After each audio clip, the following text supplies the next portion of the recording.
n'ubu ni ukuguma turyamiye amajanja ntitwibagire ko aho hakurya inzu yo mu banyu iri kwirasha kuko uwo mucanwa uhava urandagata natwe iwacu igahava ifatwa.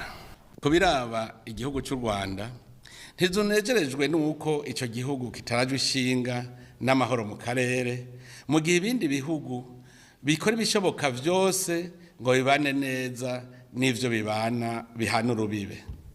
Ibiriko bibera mu gihugu kibanyi ca Kongo turabikurikiranira hagufi, na cane cane ko ico gihugu gitera Kongo dufitaniye akazika kuko ari cyo kiguma kibungabunga abicanyi bahigira Burundi.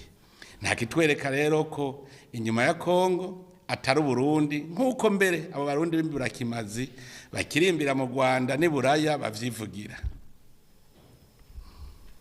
Ku ruhande rwacu ntiduhengeshanya kuguma twegera u Rwanda ngo rutubwize ukuri ico ruhora Uburundi kugira tugire ibiganiro bitorega umuti ata kirononekara. Ariko ikibabaje kandi giteye amakenga nuko atana kimwe abarongozi b'u Rwanda badushikiriza cotuma batera Uburundi. N'ubu turabandanya dusaba abantu bose bashoboye kugondoza ico gihugu ko bohanura inkozi z'ikibi ziri mu Rwanda ngo zishikirizwe ubutungane bw'u Burundi, nkuko natwe duhora tubikora iyo hari inkozi z'ikibi z'u Rwanda zije ngaha iwacu.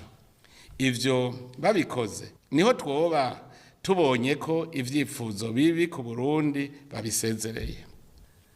Ntitwahengeshanije kandi gusigura ko ataterambere rishoboka tudakunze igihugu cacu, tudashize imbere ubutungane kuri bose, tudasoneye agateka kazina muntu, tutagwanije ingeso mbi y'igiturire n'izindi ngeso mbi zigikomokako.